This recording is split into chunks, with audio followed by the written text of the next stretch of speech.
it is my absolute pleasure to introduce to you Roger Berkowitz, who writes about how justice is made present in the world. He is academic director of the Hannah Arendt Center at Bard College, where he's associate professor of politics, philosophy, and human rights.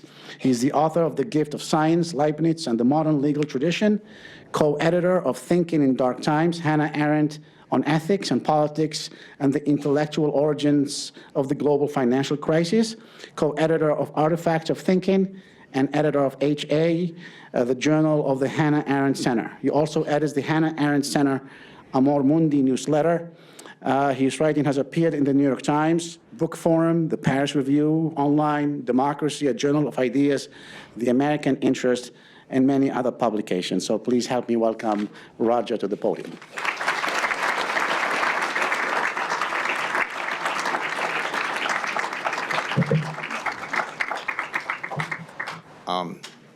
Thank you very much. It's a pleasure to be here. I've been asked to speak about dark times, and I'm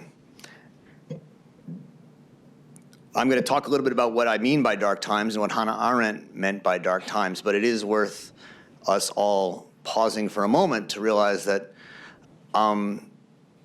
as dark as the times have been, the last week has seen them darken in some way. I gave a talk 2.5 weeks ago about the question of whether the United States would probably fall into a civil war or not. And I cited a study of a number of security analysts who thought that the likelihood was on average about 35 to 40% within the next 15 years. I think that has to have gone up in the last 5 or 6 days. And so these are present questions.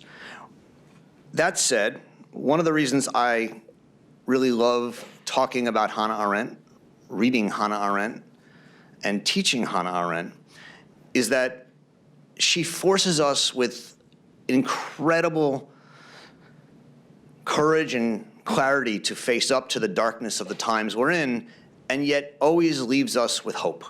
One of the things I love about her work is every book, every essay ends in some way with hope.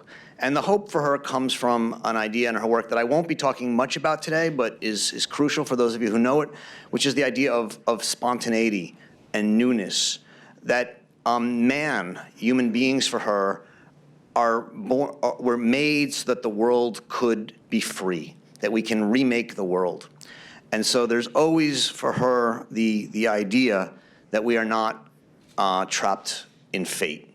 And in a world in which so many of the main intellectual ideas are presented as scientific ideologies, whether Darwinism or Marxism, or anti-Semitism or racism, which suggests that there's an ineluctable logic to the unfolding of these ideas.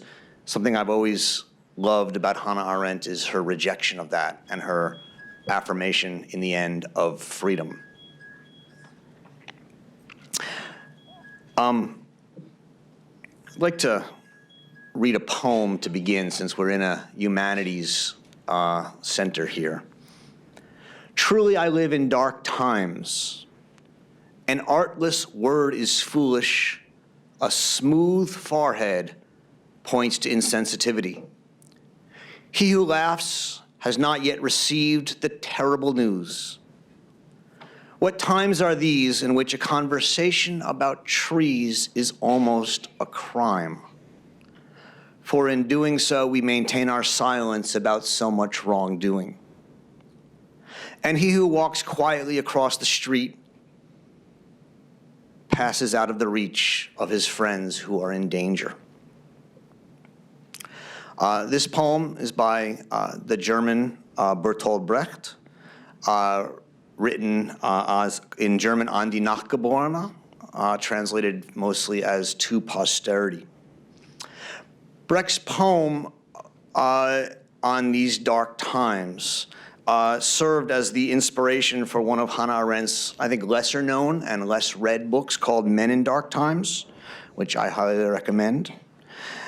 And Arendt thinks about what dark times are in that book and says that dark times are not limited to genocides, racisms, anti-Semitisms, sexisms, purges, hungers. That's not what she means. She doesn't mean those things that we hate. Darkness for her refers to the way these horrors appear publicly, and yet remain hidden. The tragedies to which Brecht's poems refer, she says, were not shrouded in secrecy and mystery. Everyone knew about them, and yet they were darkened. And she has this quote that I thought is worth reading. For until the very moment when catastrophe overtook everything and everybody, it was covered up not by realities, but by the highly efficient talk and double talk of nearly all official representatives, who without interruption and in many ingenious variations explained away unpleasant facts and justified concerns. So dark times are not times where bad things are happening. Dark times in which bad things are happening, we all know about them, and we talk ourselves around them. There's, of course, many dark things happening today. I don't need to remind you of all of them. But one that I think is worth talking about because it's so enormous and yet so often overlooked is the question of refugees. According to the United Nations High Commissioner on Refugees, there are 65 million forcibly displaced persons in the world today. It's an extraordinary number. 25 million refugees, 10 million stateless people, and 3 million asylum seekers. What are we to make of the claim that these refugees, which we all know about, are all too publicly invisible in our public world? And this is what I'm trying to get at and trying to make clear about what she understands by dark times. In dark times, when we don't talk about or think about or act with regards to refugees, as one example, we have to retreat from the world, from the public world. And that world, which we share with those refugees, disappears. We retreat into our freedom of thought and forsake a shared responsibility for the world. And increasingly, all that we ask of the world is that it show consideration for our security and personal liberty. It's a natural reaction. It's not an accusation. We all do it. The world, she says, and this is the first quote up here, the world becomes inhuman, inhospitable to human needs, which are the needs of mortals, when it is violently wrenched into a movement in which there is no longer any sort of permanence. What she means by that is that we humans need to create a world. She actually says an immortal world. We have to, transcendence is an essential part of her thinking. Not in a religious sense, not in a rational sense, but we need to create a public world together, because to be human means to live in a world that we share with others.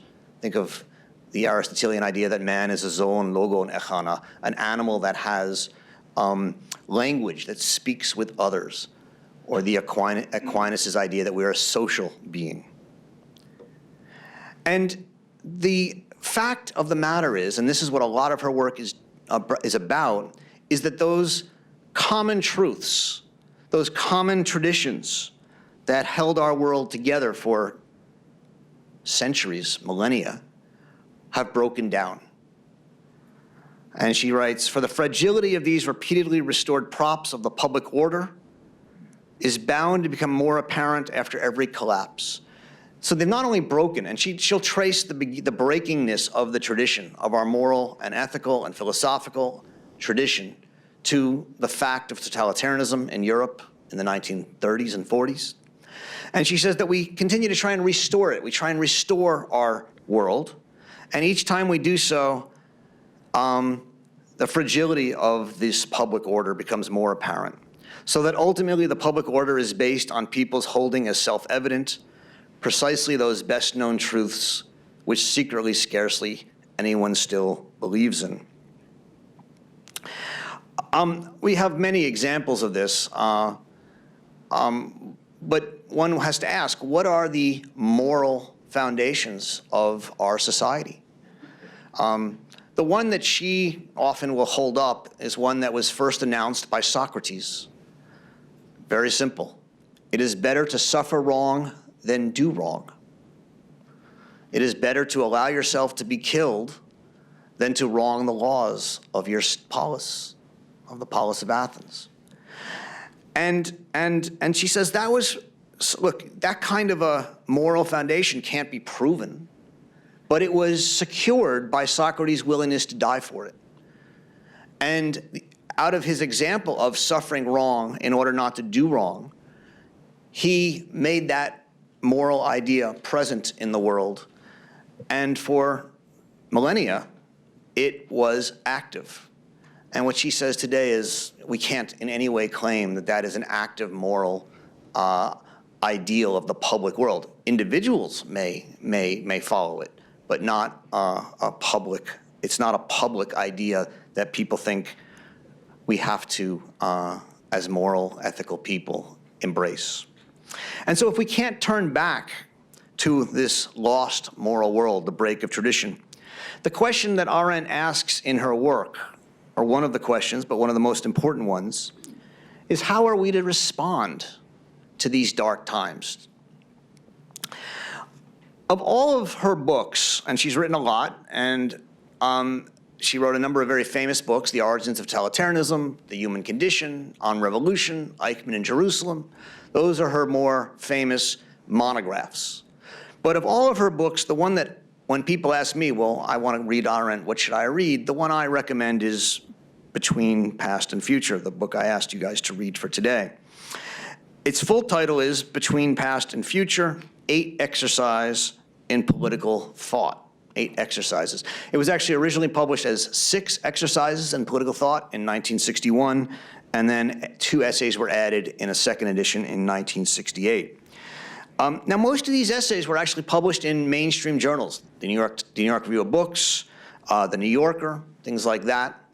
And they're really written for a wider audience, which is one of the reasons I like them, although some of you may think they're a little hard. Our standards have gone down. But what I take seriously is that these 8 essays, which all were written separately over actually about 15 years, or no, 13 years, and obviously for different reasons, she says that there's a unity to them. They are actually exercises in political thinking, and they're designed to attempt to at least begin to answer the question, how do we live in dark times? They are designed to exercise us in how to think in dark times. The preface of the book, which is called the preface, The Gap Between Past and Future, is short. It's about 13 pages. And yet it is one of the most beautiful, metaphoric, reaching texts in her work. And she introduces 2 metaphors in it, which are her attempts to think through this question of how to think in dark times. The first metaphor she introduces with through the person of René Char, a French poet who during the war left poetry behind and joined the resistance. And in joining the resistance, he says that he found himself. He, for the first time, felt like he was who he was, that he found himself in his nakedness, stripped of all masks, and for the first time, he and his fellow freedom fighters, he says, had been visited by an apparition of freedom. And yet, after the war, when he had to figure out what to do and go back to living a life of poetry, he found that the freedom disappeared. And he says, our inheritance was left to us by no testament. And this is a a, line that Arendt wants to push. Why was freedom lost? Because there was no testament, because there was no tradition. And so why is tradition so important? So I want to try and pursue that question briefly through one or two moves here that she makes in this book. So in The Concept of History, which is the second essay in the book, she writes, "In my studies of totalitarianism, I tried to show that the totalitarian phenomena, with its striking anti-utilitarian traits and its strange disregard for factuality, is based in the last analysis on the conviction that everything is possible. Everything is possible. Not that it's permitted," which is what she thinks nihilism says. Nihilism says everything is permissible. There are no moral standards. Totalitarianism says everything is possible.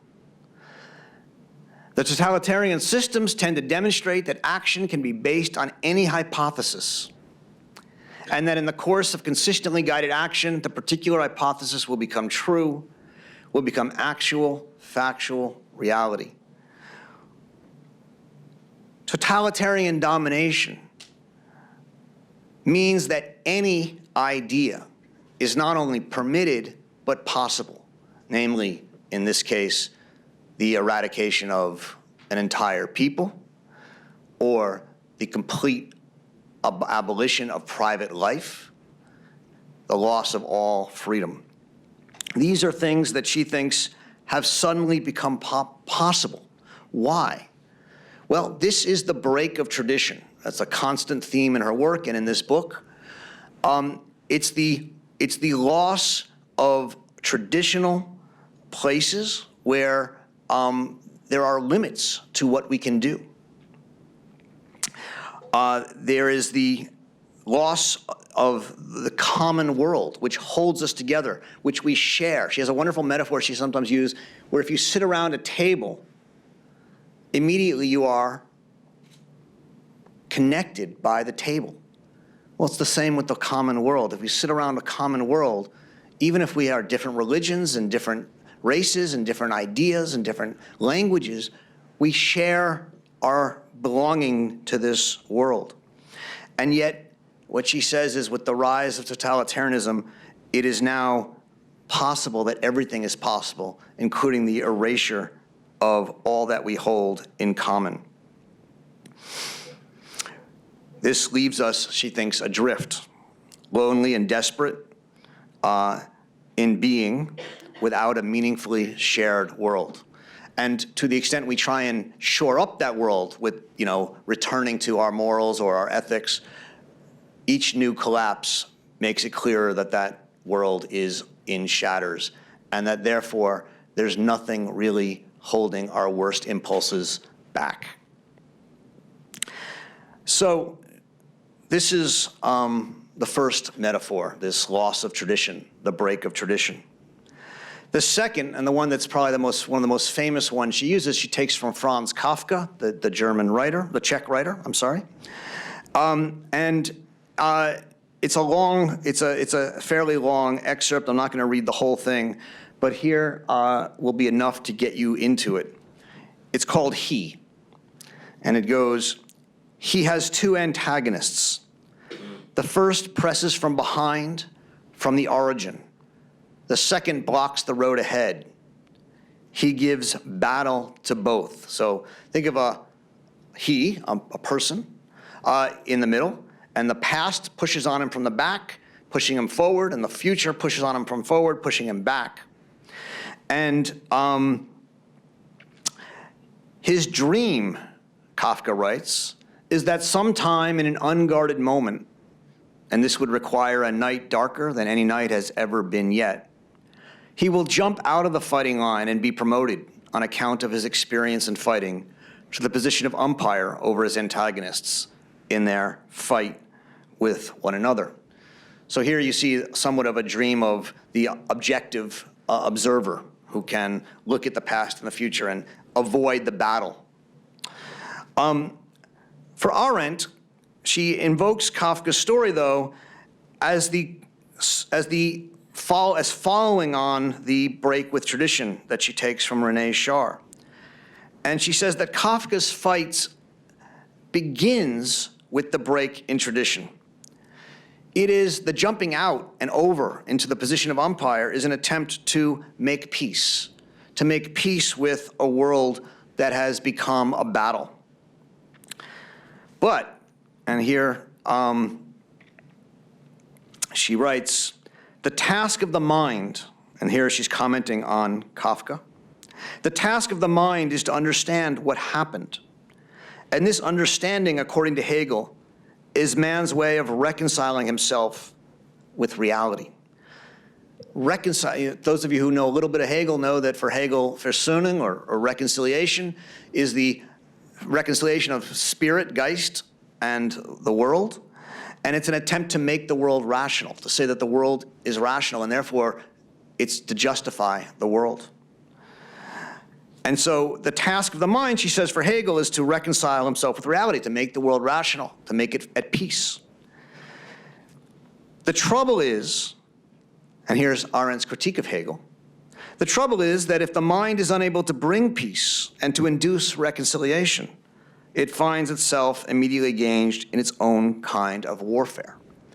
And this is what she thinks happens after the break with tradition. We're no longer able to reconcile ourselves to the world. There is no more a divine truth or a scientifically rational truth that can make the world justifiable and rational. And so she thinks that this idea of the battle, the parable of this battle, of he being caught between these two forces. And just to go back to this drawing for a second, that middle line, the red line in the middle, the diagonal, she calls that man. Man is the person who doesn't, in the Kafka idea, jump out and become an umpire. He's the man is the one who, caught in the battle, finds his own path into a new, free way of thinking. And what she says is, this vertical line, this diagonal line, the red line, in which man is pushed and finds his path in between the past and the future, is what she calls the gap between past and future. And that's the title of the preface. And this gap is the space of thinking. It's where man has to struggle with a broken world that can't be reconciled. And she says, and a world in which tradition no longer can cover over that gap. So she writes, for very long times in our history, actually throughout the thousands of years that followed upon the foundation of Rome and were determined by the Roman concepts, this gap between past and future, this place of thinking where man is free, was bridged over by what, since the Romans, we have called tradition. That this tradition has worn thinner and thinner as the modern age progressed is a secret to nobody. When the thread of tradition finally broke, the gap between past and future ceased to be a condition peculiar only to the activity of thought and restricted as an experience to those few who made thinking their primary business. It became a tangible reality and perplexity for all. That is, it became a fact of political relevance. So what she's saying here is that for most of history, there were a couple of thinkers who lived in this gap. Plato, Aquinas, Nietzsche, Kant, you know the names. And some artists too, Rubens and Caravaggio. There were people who struck out on new paths and didn't simply live according to tradition. But most people did. And that tradition provided a space for us to live a moral and ethical life, a meaningful life. And yet when the tradition breaks, suddenly all of us have to learn how to live in this new gap, this new space. And yet we don't know how to. We have to be taught how to think in dark times, which is why she calls these essays exercises in political thought. So she writes at the end of the preface, "The following 8 essays are such exercises. They're teaching tools. They're designed to teach us how to think in the gap, in the break of tradition, in dark times. And their only aim is to gain experience in how to think. They do not contain prescriptions on what to think or what truths to hold. Least of all do they intend to retie the broken thread of tradition or to invent some newfangled surrogates with which to fill the gaps between past and future. Throughout these exercises, the problem of truth is kept in abeyance. The concern is solely with how to move in this gap, the only region perhaps where truth eventually will reappear." And here's the hope that's at the end of the preface. If we learn to think in this gap, if we learn to navigate it, we may actually begin to do what? Create new traditions, new standards, new truths that might eventually reappear. And so one of the reasons I love these essays, besides the fact that they're great, is that they're meant as exercises. They're not meant as telling us what to do or what to think. And there's a number of great essays in this book. I wish I could talk about all of them, but obviously I can't. I've decided to talk about one after this introduction. And it's one that I think many of you have probably heard of, and it's been written a lot about. I mean, if you read The New Yorker or the New York Review of Books, there's almost an article about it almost every month. It's called Truth and Politics. It was published in 1967 in The New Yorker. There was a similar article called Lying in Politics, published in the New York Review of Books. And these are both essays that have been talked a lot about in the last couple of years because of this sense that we've lost, that we have a crisis of facts and crisis of truth in politics. But as Arendt said, this is not about trying to find a new truth, and it's certainly, I think you're going to find that this essay doesn't have any predictable political side to it. She began the essay, she tells us in a footnote, in response to the Eichmann Controversy, where she thought that many people who wrote about her book on Eichmann told lies about both Eichmann and her book. And she writes, and so this is the original article as it appeared in The New Yorker. It's amazing that something like this could appear in The New Yorker. I really do wonder if such a thing could happen today. But she says that the following reflections may serve as an example of what happens to a highly topical subject when it is drawn into that gap between past and future, which is perhaps the proper habitat of all reflections. So this is near the end of the book. She comes back to this metaphor and says, of all the essays in the book, maybe this one, she's not going to say this directly, but I think it's true, is an example of what it means to think in the gap between past and future. So in addition to its topicality, I think it's a good essay to pick. The thesis of the essay, if there is one, is that to think truth and politics together leads to unexpected results. It's not an attempt to figure out what truth is or what politics is or to solve the problem of truth of politics.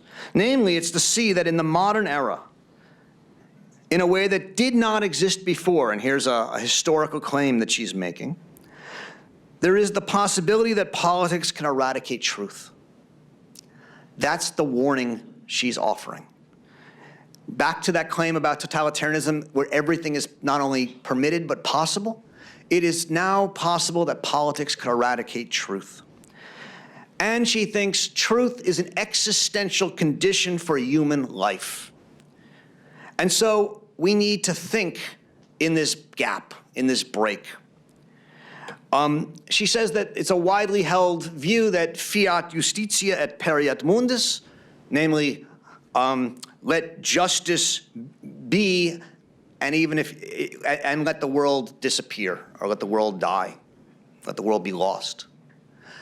And she says that's not true. I mean, that's ridiculous. We'd much rather have the world continue to be than justice. You may disagree, but she thinks that's a ridiculous claim. But she says the similar claim, fiat veritas, let truth be and let the world perish, she thinks makes sense. Because without truth, there is no human world. She writes, what is at stake with the potential political destruction of truth is survival, the perseverance in existence, and no human world destined to outlast the short lifespan of mortals within it will ever be able to survive without men willing to do what Herodotus was the first to undertake consciously, namely legen ta eonta, to say what is. So why is truth so important to human survival? Why is it saying what is? Because humans are not simply about changing the world and making it better, but they're also about living in, as I've said, a common world, a world that we share.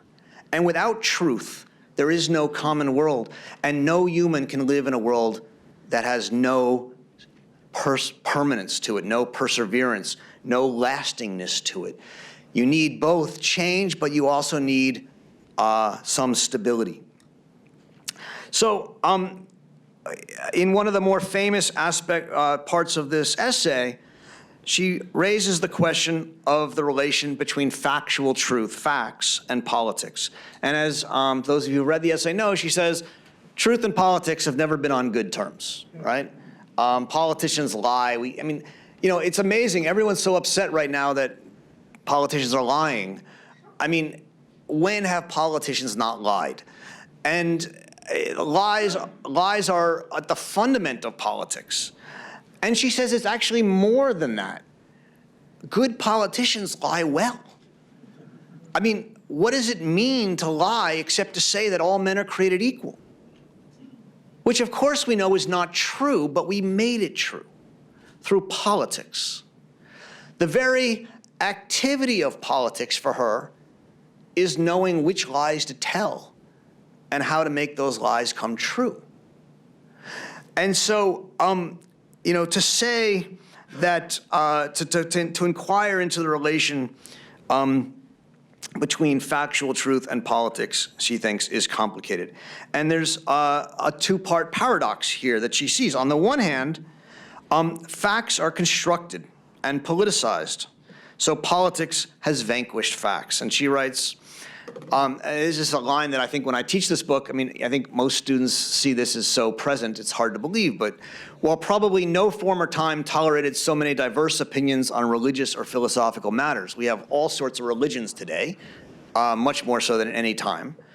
Factual truth, if it happens to oppose a given group's profit or pleasure, is greeted today with greater hostility than ever before.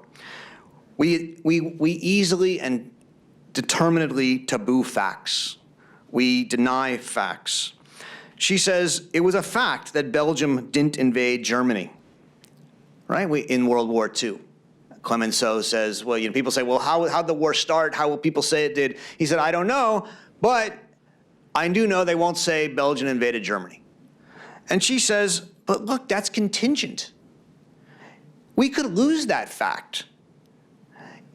We shouldn't take that for granted. We could, if you had enough people in power determined to say that the World War II started because Belgium invaded Germany, and they were willing, a la George Orwell, to change the articles and go back and re-edit the old press and re-edit the books and create a propaganda scheme, there's no doubt that we could make that happen.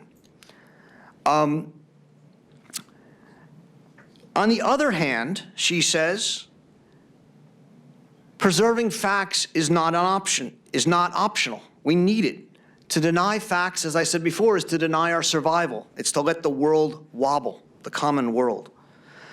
And you have this problem, and she writes, have not generations of historians and philosophers of history demonstrated the impossibility of ascertaining facts without interpretation? So all of you have studied a little postmodernism, but you don't even need postmodernism. General hermeneutics, right? We can change facts through interpretation. No doubt these and a great many more perplexities, she writes, inherent in the historical sciences are real. but they are no argument against the existence of factual matter. We don't admit the right to touch the factual matter itself. So I want you to focus on one word there, matter. She doesn't say that we have to keep facts. Because what is a fact? A fact is an opinion. Or let's put it this way, facts and opinions meld into each other. Take, for example, global warming, right? Those who deny global warming, we say, or many people say, are anti-fact, anti-science. Well, it's a fact that temperatures are rising. Do they deny that? No. It's a fact, according to most scientists, that there's human involvement. Many global warming skeptics don't deny that. What do they deny? Where do they differ? Well, they differ on what will happen when the Earth warms. And they differ on how we should try and prevent the Earth from warming. These aren't facts. These are opinions. And if you try and insist that people who disagree with you are anti-fact, you are actually not engaging in their argument, which is why they will continually win. Because they will make arguments and you will say you're just anti-fact, when most people will understand that it is not a question of fact, it's a question of argument and opinion. And so what she says is facts and opinions meld into each other. We need to not touch the factual matter. We can't touch the fact that the Earth is warming. We can't touch the fact that all the evidence suggests that it's humanly done. But after that, we have to engage in argument. So where's the danger that she sees, right? The danger is that we have now entered a world post-totalitarianism where a new kind of lying has emerged. Not lying about opinions, not hiding truth or deceiving others, but what she calls mass manipulation of truth through what she calls the modern lie. The opposite of a fact is not opinion, she says. It is the deliberate lie. So now this is how she describes this modern lie. We must now turn our attention to the relatively recent phenomenon of mass manipulation of fact and opinion, as it has become evident in the rewriting of history, in image making, and in actual government policy. The modern political lie lies deal efficiently with things that are not secrets at all, but are known to practically everybody. That's the dark times I was talking about earlier. This is obvious in the case of rewriting contemporary history under the eyes of those who witnessed it. So if we say, Trotsky was never a leader of the Bolsheviks, or Obama is not a citizen, we can see those lies pretty bald-faced. And it becomes obvious that we're just rewriting history. But it is equally true, and this is the more important part, in image making of all sorts, in which, again, every known and established fact can be denied or neglected if it is likely to hurt the image. For an image, unlike an old-fashioned portrait, is supposed not to flatter reality, but to offer a full-fledged substitution for it. And this becomes, I think, the linchpin of her argument. In her other essay, the Lying in Politics essay, which I talked about, she's actually writing about the Pentagon Papers and the Vietnam War. And she says that the amazing thing that the Pentagon Papers revealed is that the people waging the war lied to themselves. First, they said we were in South Vietnam for self-determination of the South Vietnamese.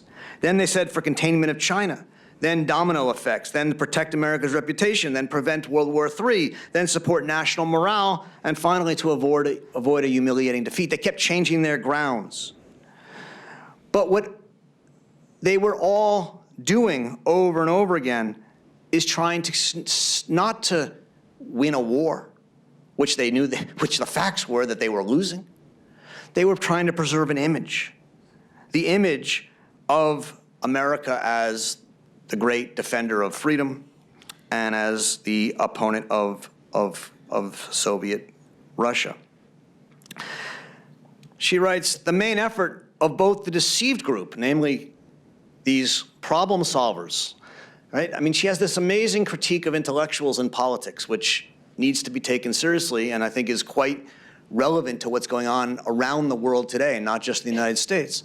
She says, intellectuals in politics get caught up in rationalizations and ideas, and they think they can prove some policy that needs to happen, and they actually then lose connection to reality, lose connection to common sense, and seek to pursue their policy at all cost. And they deceive themselves into believing that what they're doing is good and right. The left today, on college campuses says we can't have controversial speakers, like a feminist who comes in and says that feminism is bad for men, and actually she also says that feminism is bad for women because it's not giving women what they want. It's a bunch of elite women telling the rest of the women what they want. And they say that such speech is dangerous and traumatic. On the right, people counter, we need free speech, and students are snowflakes, as if all students are snowflakes. Both of these ideas, both of these images have very little to do with the actual speeches or the actual debate on campus or the actual question of feminism, but they are much more about us preserving our team, our sense of we're on the winning team and the right team. And so Arendt says, I mean, this is written again in 1967. It could be plastered across every campus today and be useful. The main effort of both the deceived group and the deceivers themselves is likely to be directed toward keeping the propaganda image intact. And this image is threatened less by the enemy and by real hostile interests than by those inside the group itself who have managed to escape its spell and insist on talking about facts or events that do not fit the image. I think you all have a sense of the liberals or the former liberals who are excommunicated from being liberal because they question certain liberal pieties. And by the way, the same happens on the right. Conservatives who decide that, at some point you can't just keep calling people snowflakes or talking about the globalists who are happen to be Jews, who are leading marches of foreigners that are invading this country. At some point when people say, look, my side I believe, but you're doing too much or you're too far, those are the people who are seen as the enemies and are seen as having betrayed the cause.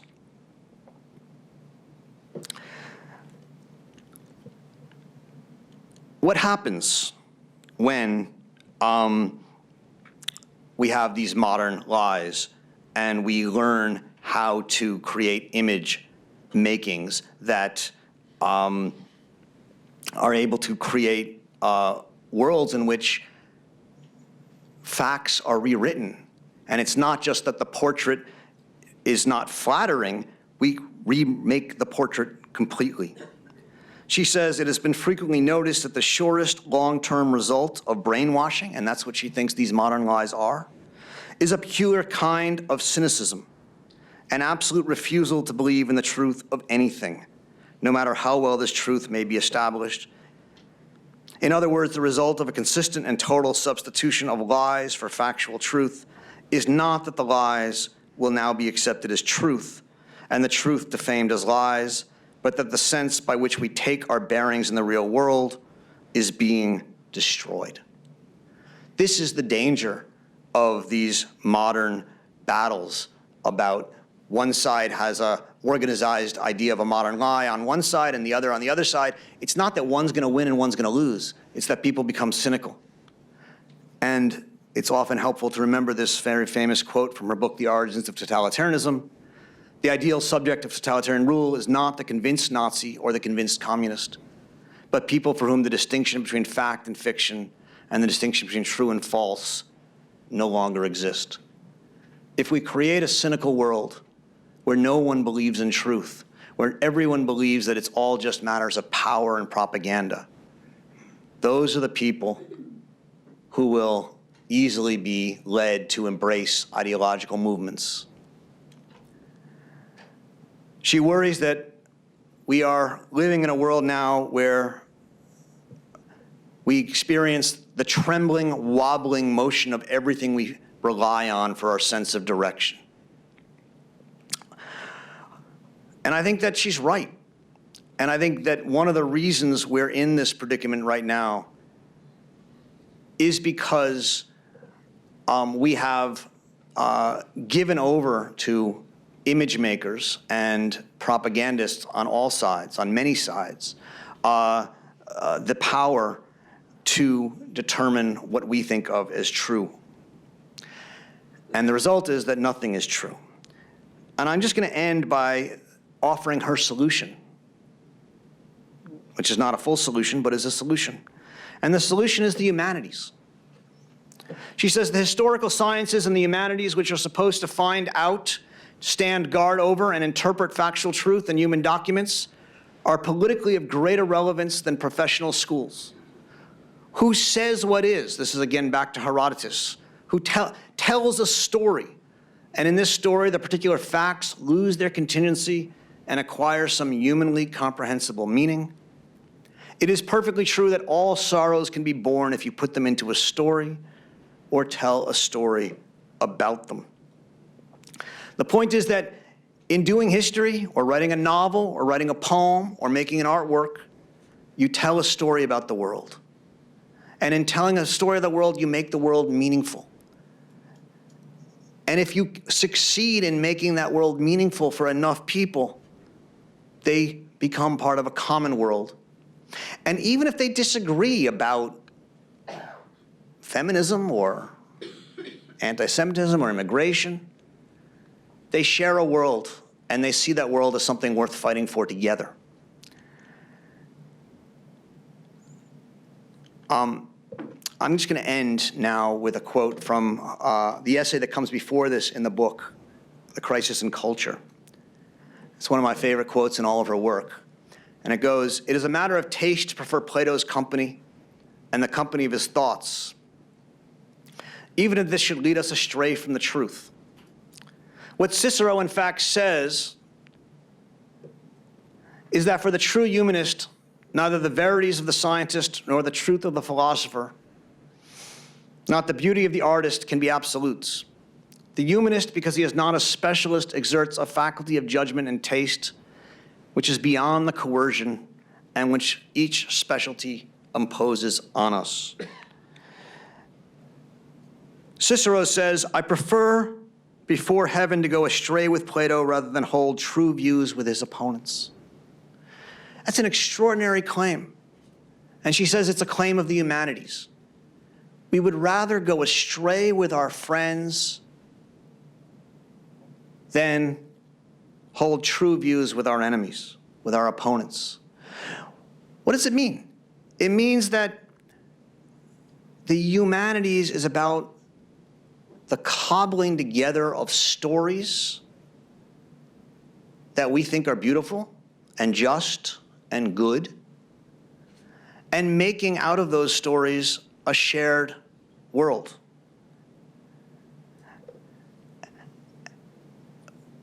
It doesn't matter per se if it's true, whatever that would mean. What matters is that it's a beautiful, just, and meaningful world that we share with our friends. And that's what she thinks the humanities does. It holds together a tradition, and it reinterprets old texts that are part of a broken tradition in new ways. And in reinterpreting old texts that are part of a broken tradition in new ways, and in talking to each other about them, we find new meanings and new stories that could perhaps be ways to think in the gap between past and future. And so I return to this end of her preface where she says, Throughout these exercises, the problem of truth is kept in abeyance. She's not interested in the question of truth, even though she says we need truth to live. The concern is solely how to move in this gap, the only region where perhaps truth eventually will appear. We need to think and talk together freely in this gap where there are no guidelines, where we think without banisters, as she says. And in doing so, we hope that we will tell stories that will make the truth reappear. So thank you very much. Well, thank you very much. One of the problems I had is, although I believe my education came about the same time as yours, I found it extremely difficult reading this book, and was happy in talking with Josh prior to the lecture, is that I'm not the only one that had a lot of difficulty. And I think one of the problems is without your interpretation of this, it was really beyond my understanding. And is how do we get people to give us at a lower level of understanding the tools and to create the discussions and understanding around this topic?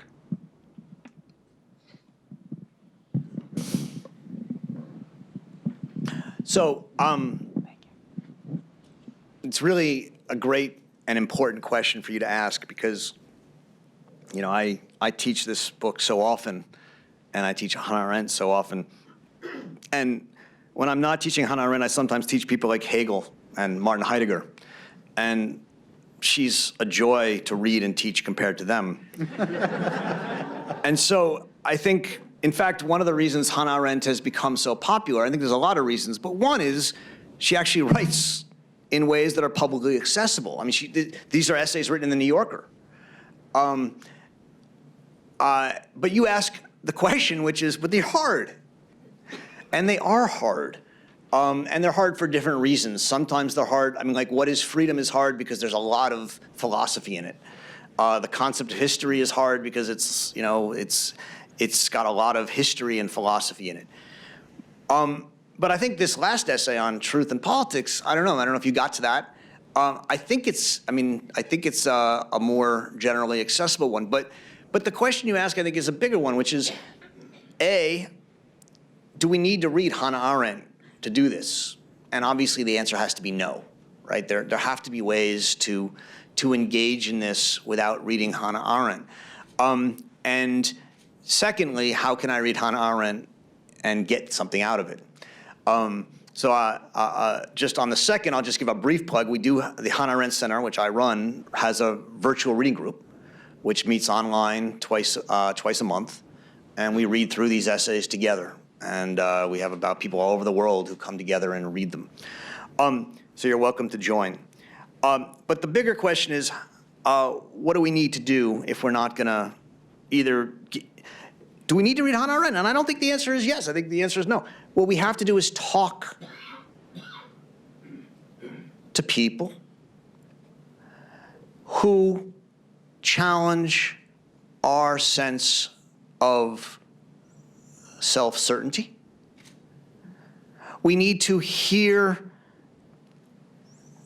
in our midst, not just on pieces of paper, but in our midst, we need to hear racists and anti-Semites. We need to hear people who we fundamentally disagree with. Not because they're going to convince us, probably not. We may actually change our opinions slightly hearing them. Because we're only going to begin to actually encounter the shared world that we share with them if we encounter them and talk to them. And in part, what we have to understand that people who you disagree with are part of your world. And the idea that we are going to simply say, oh, well, I disagree with them and they're wrong and they're evil and therefore we don't have to deal with them. Well, it doesn't work that way. And so a lot of what Hannah Arendt is saying is you've got to reconcile with the brokenness of our world. And part of the brokenness of our world is that there is now real, meaningful, fundamental disagreements about basic things. What does it mean to be an American, or a Hungarian, or a Russian, or a Brazilian, as we saw yesterday? And you can't just sort of expel people you don't like and say they're not part of my world. You can if you're willing to do a couple things. One, kill them. Two, actually expel them. Or three, create your own country. But if you're not willing to do that, at some point you've got to figure out what you share with them. And part of what I take to be this gap of thinking is the insistence that we take seriously opinions and views and truths wildly different from ours, and then make our own judgments. But in making our judgments, we also have to judge knowing that those are part of the world too. So I think you don't have to read Hannah Arendt. You can just spend some time in that gap. Does that help?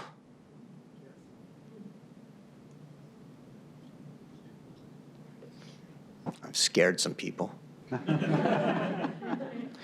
I'm happy to hear any kind of questions. They can be silly ones or good ones. It's probably a silly one. So I'm curious, so, I mean, I understand this idea that where Arendt says the biggest threat to the truth is not that people believe the lie, but sort of a general cynicism, and certainly seems like an appropriate topic. I wonder, is there any element to the fact that the current environment where there are so many apparent lies, they seem so obvious. How many lies? Yeah, that, is it possible that in trying to be hopeful in the Arendtian sense, that it does give birth to a countervailing, nostalgia for truth, loyalty to the truth, earnestness about the truth? I'm just curious, or is the cynicism really likely to sort of like become pervasive? That was one question. And then, the other question I have is whether Arendt, looking at the politics of today, would, including these really remarkable changes that seem to be happening, whether here or Hungary or Brazil, would she be struck by the disconnect, the sudden change, or would she really see this as just a continuation of some of the larger trends she identified? I'm thinking of like in the human condition when she talks about, any society that thinks of itself as a society of job holders has really lost the capacity for politics, and since Arendt passed the idea of job creators, job holders, what's good for jobs, will Saudi Arabia's money create jobs? It seems to have become only more pervasive. Are we really just doing more of the same? And even though our current president seems so different, it's actually, our politics have not changed so much. All right, these are two big questions. The latter one, Arendt is always worried about using historical analogies to understand the present. So one of the key arguments in her book, Origins of Totalitarianism, is totalitarianism was new. And too many people said, oh, it's like tyranny, or it's like authoritarianism, or it's like old views of what it meant to have a tyrant. And she said it was not. It was something new. And if you continue to try and see it through history and learn from history, you actually miss what's new in that particular moment. And so I think there's a danger of anyone getting up today and saying, oh, Arendt understood today really well, and therefore we should just understand it through what she said 60 years ago. I think that she can be helpful. I think that without a doubt there are ways to I mean, I've written a lot on this. I mean, I think there's no doubt that we are not seeing totalitarianism, at least in this country today yet, in any meaningful way. I don't think we have seen anything like fascism in this country yet. I know there's a lot of people who disagree with me. But I mean, we have to have definitions for those words. So for totalitarianism, it has something to do with a totalizing non-nationalist but internationalist movement that seeks world domination. I don't see that here. I don't see fascism, which I take to be using violence on a daily basis. Now, as more and more violence happens, and as people on both sides embrace violence as a need to respond to other violence, you move closer and closer to a kind of fascist kind of world. Because that's part of what fascism does, is it encourages, instead of persuasion through democracy and through argument, it encourages street battles and violence in that way. You know, the question that I think you're asking is a huge one, which is what's actually going on today. And I'm not going to be able to give you a whole answer to that. But I think that one,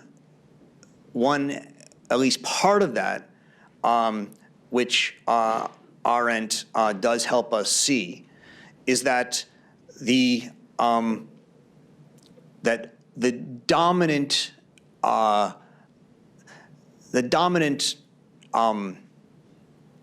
emergence in the modern age that really, for her, leads to the troubles that we're in is the move of loneliness from the fringes of society to the middle of society.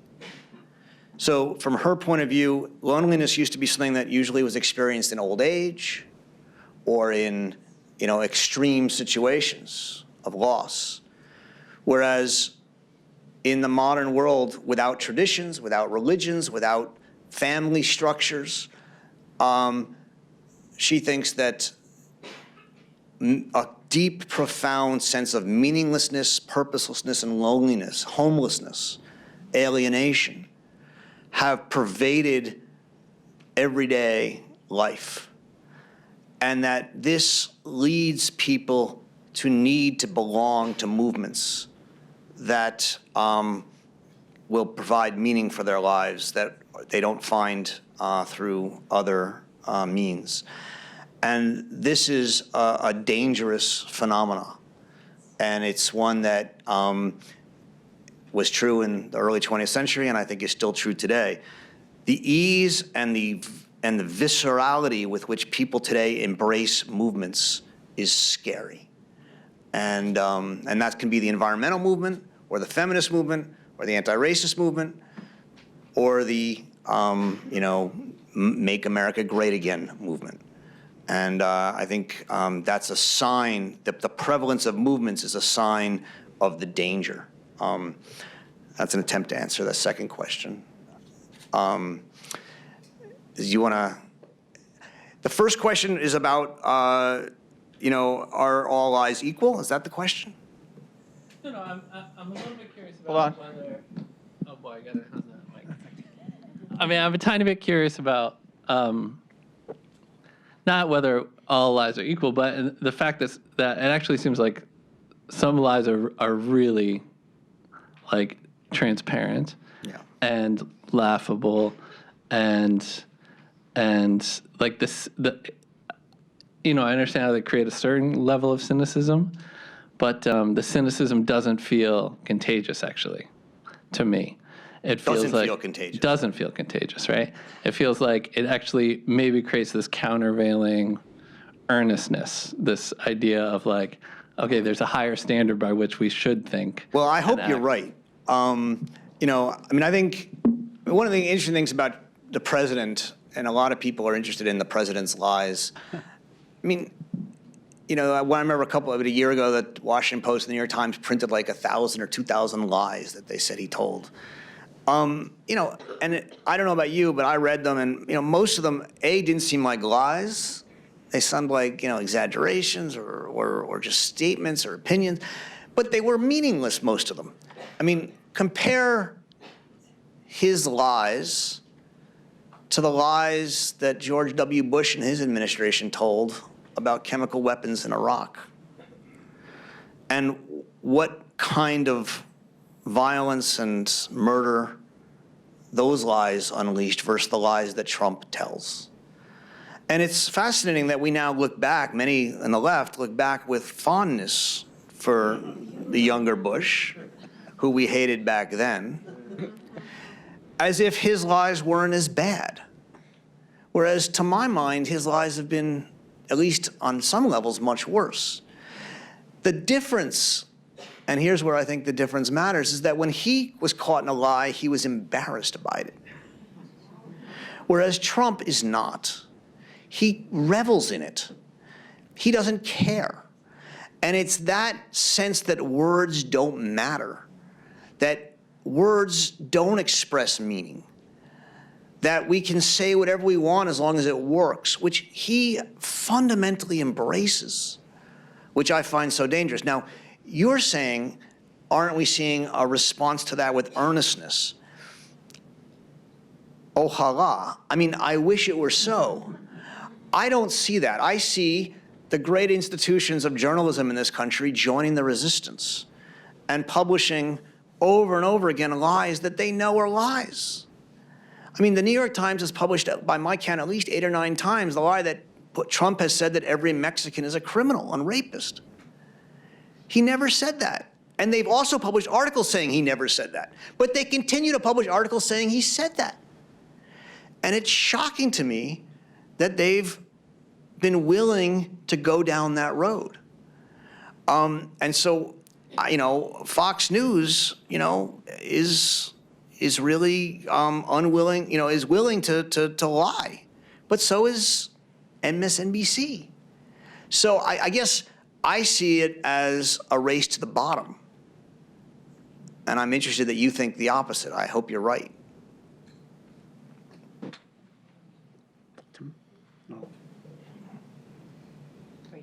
Yeah, got it.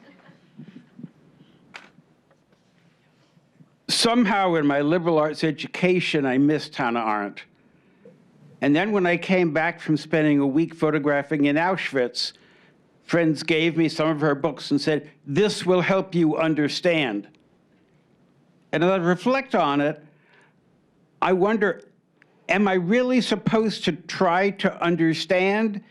Is that attempt to understand almost a displacement activity from just saying it and the present day manifestations of anti-Semitism and so forth are so wrong that the question is not to understand it, but to find a way to stand for something better and stand against it? Are we in our scientific age too focused on trying to understand, even if we have models that are really a stretch?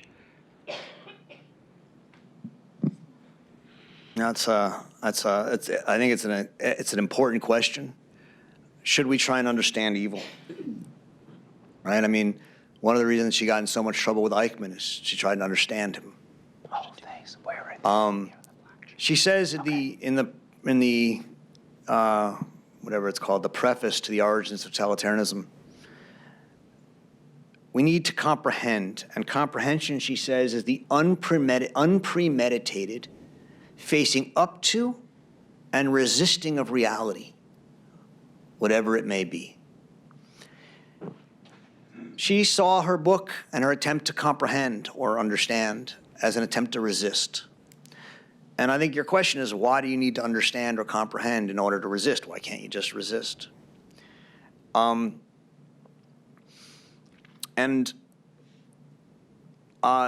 answer is that if you are going to resist totalitarianism, if you're going to resist genocide, you have to know why it's happening. Because if you don't, you may do all the work you can to resist it, and you may actually further it instead of resisting it. And if you don't understand that totalitarianism is born of homelessness and loneliness, that it was born out of a need for meaning and belonging. You might actually make the lack of meaning and belonging worse and open up an even greater catastrophe in the future. One of the things that people in the Western democracies, and not only the Western democracies, I can include Turkey, if we include it in Western democracy, are struggling with right now is the fact that after how many years of globalization, I don't know what you want to, when you want to start it, 30, 40, 50 years of globalization, a huge number of people around the world have found that globalization has not made their lives better off. And I don't mean just economically. People need meaning in their lives. They need to belong. And the anti-nationalist, cosmopolitan smugness of many of my colleagues in the academy and in government and in business has said that people who need that are shallow and dumb. And we're seeing payback for that right now. So I think that if we don't seek to comprehend and understand where these movements emerge from, we risk not being able to resist them. Professor Berkowitz, we have a question from a student back here.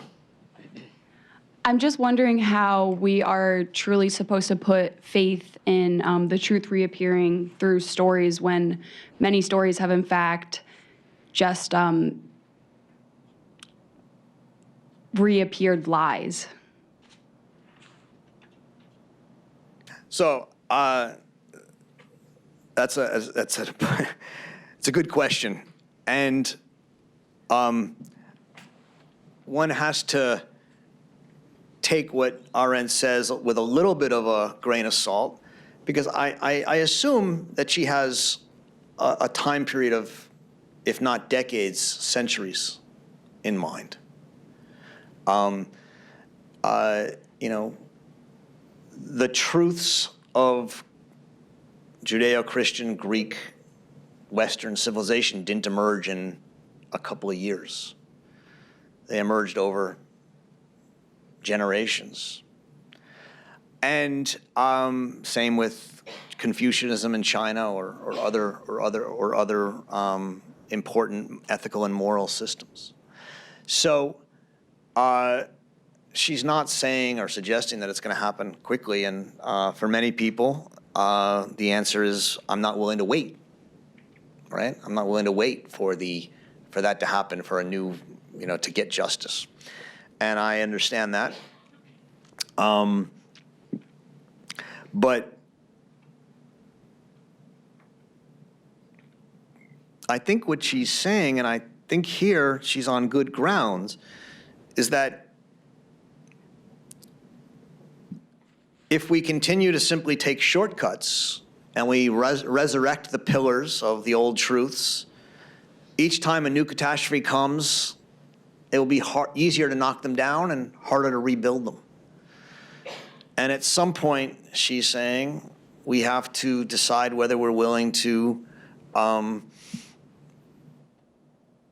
accept reality. And for her, that means something very specific. The undeniable and irreversible loss of the Western moral and ethical tradition. She thinks that is not coming back. And so we need, she thinks, to rehabituate ourselves to doing what people did who created that tradition millennia ago, which is thinking freely and without these guideposts. Now, obviously, there are limits, and I think at times it's good sense and right to say, look, we shouldn't be out there killing each other, and there are reasons for that. And I don't think she would oppose that at all. But I do think what she's saying is we need to be willing to start again, start new, have a revolution. And by the way, it might not take, centuries. She looked, the one great revolution that she thought was successful in creating a new set of truths that that created a new common world was the American Revolution. So her book on revolution is a brilliant book that argues that the American Revolution succeeded where other revolutions failed in actually creating a meaningful common world. However, it did so on certain, by excluding Native Americans and blacks and women. And as a result, over time, it has come under incredible pressure for that. And B, the original impetus or the original ideal of the American Revolution was based in the premise of local power and decentralized power, and that the increasing centralization and bureaucratization of power in the United States in the 20th century destroyed the grounds of the American Revolution. So, and led to the loss of the treasure, she says, of the American Revolution. But she thinks it could happen again. Okay, with that statement, there's one more question over there. Yeah. This is the last question. Tess. The question that really picks at my brain, especially in an age where speed is the theme because of advancing technology and shortened education, etc. How do you suggest that people take a step back from all this massive information that we have to drift through daily and really think about history or what is meaningful? That's a great question. Really good questions today. One of the things she does talk about is how the speed of change in our time, it used to be that a generation lasted, 30 or 40 years. Now a generation lasts 10 years. And the result is that someone who's 30 now is already sort of out of date with people who are 20. It's hard to believe that 30-year-olds are old. But it's true. And if you're interested in creating common worlds, how do you do it at a time when the generational changes are so fast? And for those of us who didn't grow up with iPhones and got used to them because whatever, how are we going to deal with people who have the implants starting in a couple of years?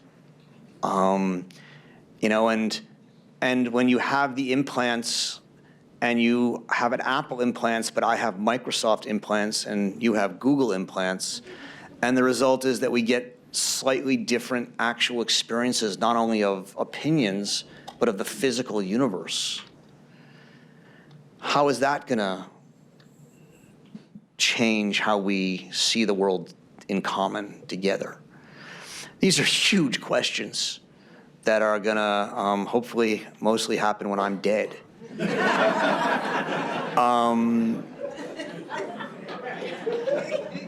But you'll have to deal with them. And how you step back from that and how we step back from that. So I actually was at I write a lot about on artificial intelligence. It's one of the last, I don't know if you've read it, the last essay in this book is on technology and artificial intelligence in a way. It's something I write about. So I was just at symposium on that last week. And, what I said to them is, you can't stop it, but we all have decisions to make. And it does strike me that we have to decide if there are certain spheres of life and certain periods of life which we are going to intentionally withdraw from that new world of speed and artificial intelligence. So just to give two examples that I mentioned in this talk last week. One is childhood. There was a big article in the New York Times just this week, and it seems to happen now almost we used to be every 2 years, now every 1 year, and every 6 months, about how people in Silicon Valley are hiring nannies, even when they're home, to occupy their kids so their kids don't use technology. Because the people in Silicon Valley don't want their kids using technology. Because they know how addictive it is and how destructive it is to creativity. And to be creative and to be thoughtful, you have to be bored. And you cannot be bored if you're on an intravenous drip to your iPad every moment of the day. And those of us who grew up without iPads experience boredom on a regular basis. And we, even though we can be addicted to iPads and we can binge on Netflix every once in a while, and I have done it, I'm not proud of it, we also know what it's like to not do it. And it does strike me that it shouldn't only be the people in Silicon Valley's kids who grow up having some sense of what it means to be bored and not raised by computers. I mean, the talk I gave last week was actually about how the use of robot babysitters in Japan, right? So they're actually using robotic, artificially intelligent babysitters to take care of kids. And, what does it mean to grow up as a child in which most of your interactions are with someone who's designed to satisfy your every wish? You don't learn what it means to be frustrated or to be angry or to be disappointed except when you're with your parents or your friends. And so it's only natural that you'll want to spend more and more time with your computers. And so I guess what I'm saying is one answer to you is, should we find some ways to limit the exposure of young people to the speed and gratification, instant gratification of computers? Another is, I think it's really wise to make at least one room in a house impervious to data mining, whether it's your bedroom or your bathroom. I mean, it would be nice if there's one room in which you weren't being watched by the web at all times. Again, anyone can do this on their own, right? But I'm suggesting that maybe we as a culture or society want to find ways of finding spaces that we decide collectively are spaces we actually want to protect and hold back from these kind of intrusions. Thank you so much.